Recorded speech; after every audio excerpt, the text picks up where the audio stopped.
Hello there, welcome to yet another video. What we're going to talk about today is getting started with the mirror in just 3 steps, right?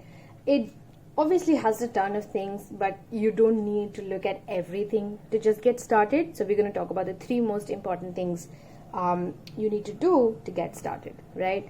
So the first thing you would need in terms of getting started is setting aside at least 1 hour so that you familiarize yourself with the planner and fill out the basic things for you to just get started, right? So put aside 1 hour or slightly more if you require.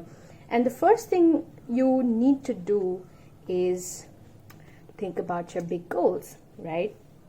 And this involves just reflecting on the last 6 months, thinking about what happened, what you want to sort of accomplish in the next 6 months, and just general questions like what concerns you, what are your core values, which individuals are in your support system, what's your bucket list like, and this is just sort of the very, very high level big goals, big picture kind of section.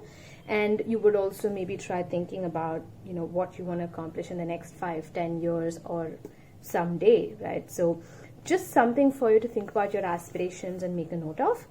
And then what you would do is the life compass assessment, where you would fill this questionnaire and take stock of where your life is, and then design one goal for each area of your life, right? So this is step number 1, where you would think about, reflect on what's happened so far, think about where you want to get to in the next 6 months to 1 year, and chart out one goal for each area of life. And it's not necessary that you set one goal for each area of life. You can still do maybe 3 to 4 areas depending on what you want to do, but essentially you would set, let's say, one very, very high level goal, right?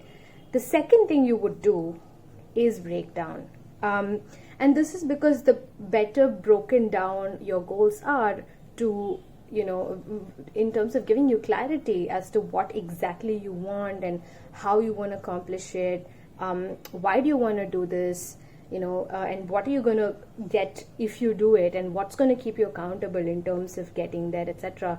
The better you think about each of these goals, the better chances are for you to accomplish them. So what you would do is, for each of those goals you've written, you would try and break down what exactly do you want to accomplish, why, what reward will you give yourself if you do that, how will you keep yourself accountable, and then break it down to smaller milestones, weekly milestones and daily habits. I'll do a separate video as to how you can use these spreads more effectively, but essentially the second thing you would do is convert that big goal into smaller chunks which are actionable, which you can do in a day, in a week, in a month, and eventually all of that will add up to this big goal and big outcome, right? So you will make use of these pages to break down your goals. And then the third thing you would do is your monthly reflection and planning. So essentially you have the mirror planner in your hand for the last month. It may be June 2020 in some cases, if you're just receiving the planner now.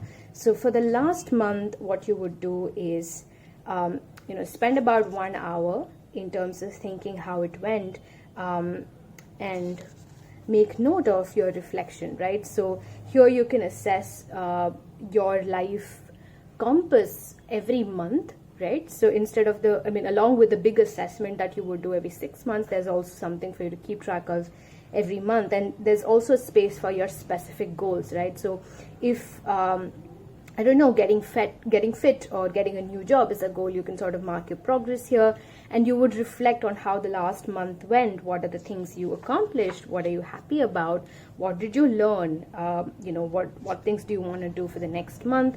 And you would fill out your plan for the next month. And going from here, moving forward, I'd like you to spend at least 1 hour every month.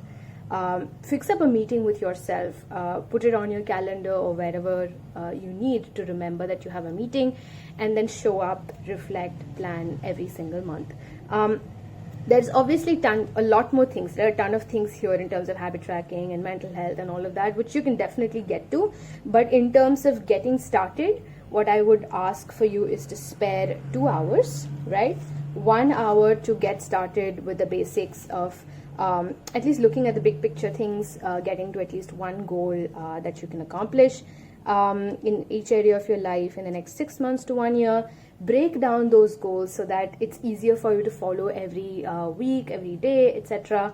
And then every month, spend at least 1 hour, do that meeting with yourself where you're very honestly telling yourself, hey, look, this is where we are and this is where we want to get to, and do that planning, right? So all it takes is 2 hours and 3 steps to get started, and I hope that was helpful.